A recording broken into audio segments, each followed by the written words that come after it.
अस्सलाम वालेकुम नाज़रीन, औसाफ डिजिटल के साथ मैं हूँ आपकी मेज़बान आमना मजीद। नाज़रीन, कोरोना वायरस कोविड-19 एक ऐसी वबा जिसने 2020 में पूरी दुनिया को अपनी लपेट में ले लिया था। लाखों करोड़ों लोग जो हैं वो इस बीमारी से मुतासर हुए हैं। बहुत सारे लोग जो हैं वो इस बीमारी की वजह से जो है वो मौत के मुँह में चले गए थे।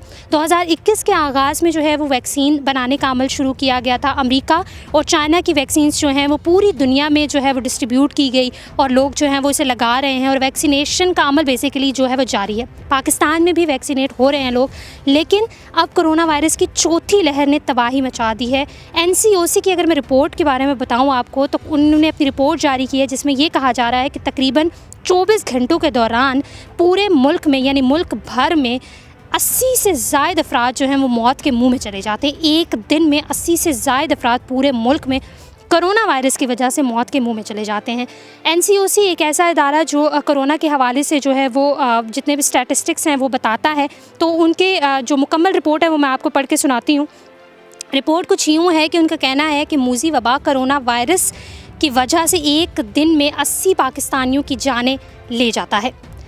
इसके अलावा उनका कहना है कि मजमूई तौर पर अमवात की तादाद 24,266 हो चुकी है। National command and operation centre NCOC की जानिब से जारी करदा आदाद-ओ-शुमार में बताया गया है कि गुज़िश्ता 24 घंटों के दौरान पाकिस्तान भर में 4,619 अफराद में कोरोना वायरस की तस्दीक हुई है। और इसी तरह अगर मुल्क भर की बात की जाए तो मुल्क भर में मजमूई केसेस की तादाद 1,79,913 हो चुकी है। तो नाज़रीन, इससे आप अंदाज़ा लगाएं कि किस कदर जो है वो सिचुएशन संगीन हो चुकी है।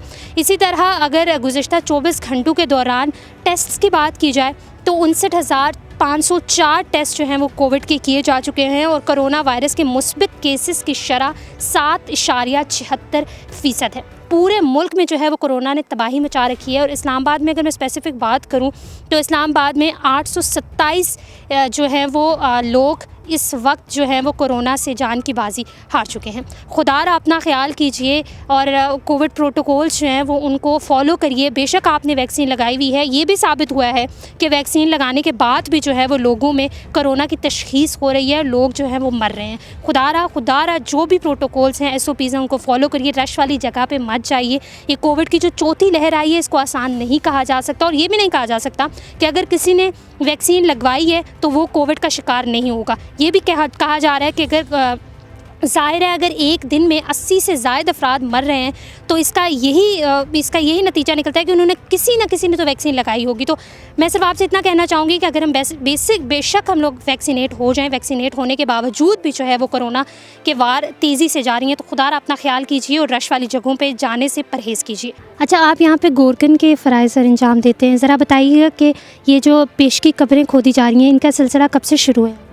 ये तकरीबन जब से ये ज़्यादा स्टार्ट हुआ है ना, फिर से शुरू हुई हैं। तीसरी वेव जो तीसरी लहर है, तो पहले जो है ना रुक गया था, तो फिर ये तीसरी लहर जब आई है फिर से शुरू हो गया। तो आप रोज़ाना कितनी कब्रें खोदते हैं? ये कोई अंदाज़ा नहीं है। जितने भी होते हैं इस्लामाबाद के जो रिहायशी हैं उनके लिए है तो 4-5 जो है डेली की हो गई है एवरेज। तो 4-5 डेली जो है वो यहाँ पे तदफीन होती है जी। तो क्या यहाँ पे लोग जो है वो SOPs को फॉलो करते हैं जो आते हैं तदफीन करने के लिए? SOPs को लोग तो नहीं, मेरा ख्याल है कि जहाँ तक कि अभी तक नहीं कर रहे हैं, लेकिन हम लोग तो SOPs के तहत जो है ना वो दफना रहे हैं। तो आपको ये मुश्किल नहीं लगता कि रोज़ाना जो है कब्रें खोदना? आप अपना ज़रा बताएं कि आप क्या सोचते हैं। मुश्किल ज़ाहिरी बात है कि मुश्किल तो है, लेकिन क्या करें, अब नौकरी लगी हुई है तो फिर क्या कर सकते हैं। तो वो तो खोदनी तो है, ड्यूटी है, ड्यूटी तो दे रहे हैं हम लोग। 24 घंटे चल रहे हैं। तो कोई भी किसी भी औकात में जो है वो लोग आते हैं या कोई स्पेसिफिक जैसा दिन के टाइम आ जाते हैं कोई भी तदफीन करने? नहीं, 24 घंटे है, ये 24 घंटे आते हैं, रात को भी आते हैं, फजर के टाइम भी आते हैं। जिस वक्त उन्होंने जनाजे का टाइम रखा हो तो हम लोग इधर 24 घंटे अलर्ट रहते हैं। नाज़रीन, हमारे साथ कामरान साहब मौजूद हैं जो H11 कब्रिस्तान के इंतज़ामी अमूर संभालते हैं। अस्सलाम वालेकुम साहब। वालेकुम सलाम। अच्छा सर, सबसे पहले तो ये बताइएगा कि इस कब्रिस्तान में जो है वो पेशगी कब्रें जो है वो खोदी जा रही हैं कोरोना पेशेंट्स के लिए, जो कोरोना के मरीज़ आते हैं उनकी तदफीन के लिए। इस हवाले से बताइएगा कि कब से स्टार्ट है? ये तो जब से कोरोना वो हुआ है तब से स्टार्ट है, यानी कि तब से हम कर रहे हैं। कोई हंगामी बुनियादों पर नहीं ये आपने स्टार्ट की? नहीं, ये हंगामी बुनियादों पे नहीं है। असल में कोरोना के मरीज़ हमारे पास 3-4 यानी कि आते हैं रोज़। तो वो जो भी आते हैं वो कहते हैं हमें जल्दी से जल्दी दफनाने के लिए वो किया जाए। हम भी यानी कि 1-2 कब्रें ही होती हैं जो एडवांस में खोदते हैं। अच्छा बताइएगा कि कोरोना के पेशेंट्स जो रोज़ाना की बुनियाद पर जो वो लोग मर रहे हैं, तो क्या यहाँ पे एसओपीज़ को फॉलो किया जाता है, एसओपीज़ के तहत ही तदफीन की जाती है? जी एक तो हमारी तरफ से भी ये है कि जनाजे में भी हम यानी कि सख्त तरीके से कराते हैं, करते नहीं हैं लोग, लेकिन हम कब्रिस्तान वाले उनसे करवाते हैं कि यानी कि बॉक्स में जनाजा दफनाना है, मास्क पहन के आना है और उसका क्या नाम है सैनिटाइज़र वगैरह इस्तेमाल करना है। तो जनाजे में तकरीबन कितने लोग यहाँ पे इनकी शमूलियत होती है? जनाजे में इनकी होती है तकरीबन 50-60 बंदा होता है, यानी कि कोई पाबंदी नहीं है, क्योंकि जनाजा तो आप यहाँ पे बड़ा शेड है, आप दूर रह के पढ़ सकते हैं जितने मर्ज़ी बंदे आ जाए। तो आप यहाँ पे कोशिश करते हैं कि फ़ासला यहाँ पे लाजमी हो, अगर 50 जिस तरह 60 आपने लोग बताए हैं जनाजे में आते हैं तो? जी हम लोग यहाँ पे फासला यानी कि रखवाते हैं, फासले पे जनाजा पढ़ा जाता है, हर बंदा दूसरे बंदे से दूर खड़ा होता है, क्योंकि हमारा जनाजा गाह काफ़ी बड़ा है ना। नाज़रीन, कोविड-19 एक ऐसी बीमारी है जिससे ना सिर्फ आप इफ़ेक्ट होते हैं बल्कि आपके साथ वाला शख्स भी इफ़ेक्ट होता है।